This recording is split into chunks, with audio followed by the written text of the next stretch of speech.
So naturally we always get what we need. And so when you begin to see that there's nothing to forgive, all it takes is 1 second. There's nothing to forgive. That's forgiveness. Of course, the miracles also made that very clear. You accept when you realize there's nothing to accept. You see? We see so many things about us, low class, high class. This is very much in India, the untouchables. Also was in England a lot, aristocracy. The poorer classes, the higher classes. We don't have much of that in North America, thank goodness. But there are many class distinctions, black and white and, and all colors. But a person who's relaxed and happy and they forget themselves, they totally accept. But what does it mean to totally accept? It means you don't see a need to accept anything. It is what it is. We are all human beings. You see how simple it is? You're seeing what is as it is. You see? And when you see what is as it is, there's nothing to accept, there's nothing to forgive, there's nothing to let go of, there's nothing even to understand. There's only to see. And that seeing brings a transformation. Because now you've gone deeper than the surface. You've gone deeper than the facade, the veneer, the put on show, the mask that most people put on. You see? In other words, you're seeing things as they are. Okay? But to see things as they are, something else begins to happen when you see things as they are. Your ego begins to die.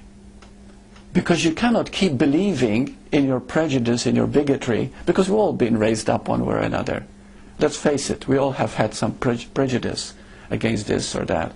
When you begin to see this, immediately you become humble. Because this very seeing of your prejudice, this very seeing of your humanity, brings you to humbleness. That very humbleness is a transformer and moves you back to being. So the ego, that always fascinates me, being a human, isn't the ego always going to be there, but the difference is when you see it, you can just step out of it much quicker? No. The ego is not really there at all. It's an appearance. Okay? Isn't human, but just being human, an ego? Yeah. Where is the human? Oh, God, we're doing that again. Yeah. You see, we took it for granted. There is a human. It is an appearance of our being. And we call it human. But thank you. You raise beautiful questions. Okay? Confused. No, you're not confused. Honest. No, you think you are, but keep looking. Keep deeper. Confusion means, you're battling between what is real and not real. You're seeing two opposing forces and you're confused what to see, what not to see. There's nothing really to see. Allow yourself, right now, just look directly. Just look directly. Okay? Now tell me what you see. Really. The seeing. Tell me what you see. Well, let's talk about physical. Okay, let's talk about physically first. Physical seeing, I see this room, I see everything, everybody in it. And the people and everything, right? Yes. Okay, good. Stay with that now. Now move a little deeper. Who is it that is seeing? The physical, the appearance. My being. Your being. You know that for a fact. Well, something. Something. Something. Okay. Invisible. Something invisible is seeing. That's very, very good. The one who is seeing right now, the one who's experiencing, is there. It is. We call it being, you see? It just is, because it's being. It is the being that really feels, that really does everything. It is through the being that we think, that we feel. Everything is experienced through being, you see? But the being is not that which is throwing forth. Are you understanding me? For example, you see a tree. Okay, T-R-E-E, in case my accent said three. And so there's the tree here, and it's very much alive. But look at the tree, and really look as if you're seeing it for the first time. What do you see? You begin to feel its energy, don't you? It's alive, it's energy. So the tree itself despite its appearance, is as something that's alive. That's what making it look like a tree. You see, you're looking deeper. And so when we look at anything, it begins to disappear from its usual conception. It doesn't change optically, visually it doesn't change, but we begin to see more. When you see people, you think you're looking at bodies, but inside you're saying, I like this person, I don't like this person, this is better, this is... But what is it that you're seeing? Energy. The greater the energy that a person has, the more sincere and authentic and loving they are, the more beautiful they appear to you. They could have one eye in the middle of their forehead. If they're very beautiful in their love and their giving, you begin to see a beauty beneath the appearance. It is that which is taking you deeper. Do you understand? So this is what it means, to see what is as it actually is. Because there are many, many layers that we do not see. And these layers are never stop until we reach the source. You see? And when you reach the source, it's known as love. Because everything melts and becomes one. Some people call it God. You see? Everything melts and becomes one. And you will begin to see that everything that you experience is an appearance of this source. Just is. And the wonderful thing about being a human being is that the human resists and the being just is. The being is a presence. It's energy. And all the time the human doesn't know it. It goes around trying to get that energy, but it does it through money, power, financial security, domestic security, relationship. There's nothing wrong with these things, of course. But it does it on the surface. But what it really wants is that feeling inside that says, I am. You see? The human always says, I'm missing something. There's something wrong with me. I don't feel good enough no matter what I do. There's always something nagging there, as if I'm missing something. The human is always going like that. When it touches being, it feels complete. How does it touch being? It's called love. You see, you touch being every time you forget the human. And paradoxically, when the human forgets itself, it becomes one with being. The human is just an appearance. You see? And that's what is called integration, the human being.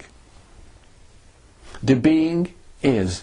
For example, many teachers say, okay, to students, surrender. Sounds very good, doesn't it? But how come nobody is able to surrender? Have you ever known anybody who could surrender? I've never known anyone, and I've been doing this for many years. Because you can't surrender. Because your being is already surrendered. The moment I sat on this chair, I surrendered to the chair. When I eat food, I surrender to the food. And the food gets chewed, assimilated, digested, and finally eliminated. You see? I surrender automatically. I surrender whenever I hear a beautiful piece of music and I go with it. It's beautiful. I surrender to it. I surrender when I make love. I surrender when I feel love. I surrender when I read a book I enjoy so much. So what is surrender then? It is love, isn't it? It is the being itself. It is the nature of being. So you don't need to surrender. You don't need to let go. You don't need to forgive. You don't need to accept. You just need to be who you are. You see? It's really very, very simple. And that means that you do not try anything. Allow. And how do you allow, you might say? Because that is in the domain of the being. By seeing that the human has no power to do anything. Everything that is done through you is done by love. Or by conditioning, which we call ego. But the ego always leads to its own doom, to its own destruction. So when we say things are happening wrong, oh gosh, everything seems to be going wrong. because you made your conclusions, your decisions, your actions based on what you thought was some control, some need to change something, some need to improve something. You do not realize that when you go into your being, understand the being itself, the being will take you there effortlessly. You know, many times when I used to teach A Course in Miracles, and it came to me at a time when I didn't decide to teach it. It just happened when my wife left me and took all the money. And I was left penniless, and then all of a sudden the Course in Miracles book fell on my lap.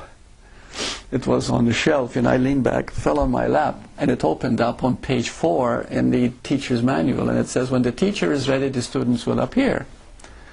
And that was, oh, there's a message right there, because I love the Course, because it is the same teaching like Ramana Maharshi, except the words differ, but the teaching is the same.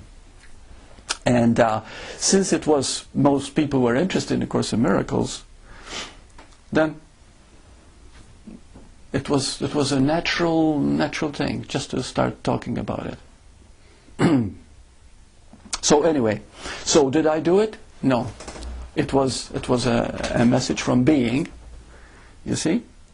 But what happened was I was still, the human was still taking control. So when I was holding the classes, I would write scripts. And sometimes I would read from them, you know, and I would plan it all and write it all and what I should say or not say in class. And it was all pre-planned. Until slowly, as I began to look more at what is, I began to relax more and more and more. And then I felt this being come alive. You don't have to plan it. You don't have to write word for word what to say. Just let it come. Just let it flow out. Just be the love you are. You see? And as you begin to relax, things happen. The being takes over. One of the things I used to love is to look at great actors who move you, either to laughter or to tears, or great paintings, or music composers, or great artists. And you know what made them great? They didn't do it. It came through their being. You see? We call it channeled, we call it aligned, it doesn't matter. These are just words. When you resort to being, when you relax into your being, the love that you are expresses as the love of the action that you love. You see? It comes out and it surfaces as that motion, as that action. You see? Another thing that happens is, to the extent that you allow being to take over, in other words, you get rid of the doer, okay? The doer is out of the way. There's no human doing. There's only being. You see? The moment you get out of it, then automatically the being takes over your life. It really takes over your life completely. In every facet of it. This is something that I cannot prove it, nobody can prove it. But you'll begin to see it in your life, that when you begin to move with being, the being will take over. And it will guide you. So when we talk about being, it looks like I'm talking about someone or something. I'm talking about being, to be. You know, like Shakespeare's Hamlet, to be or not to be, that is the question. Being is not, you cannot try to be. How many times it's a beautiful sunny day, you're close to the water, you have no worries, you have no concerns, you lie back on your deck chair, whatever, you sun yourself, it's just perfect temperature, and you feel so good. What do you think that feeling good is? It is being. You know, how often doctors say to us, you have to take it easy, you've got to start relaxing or you're going to kill yourself. They do not realize the wisdom of those words. What is relaxation? Being. Being yourself. And then people think of being as being, not doing anything. Being can be very, very active, because it acts through love.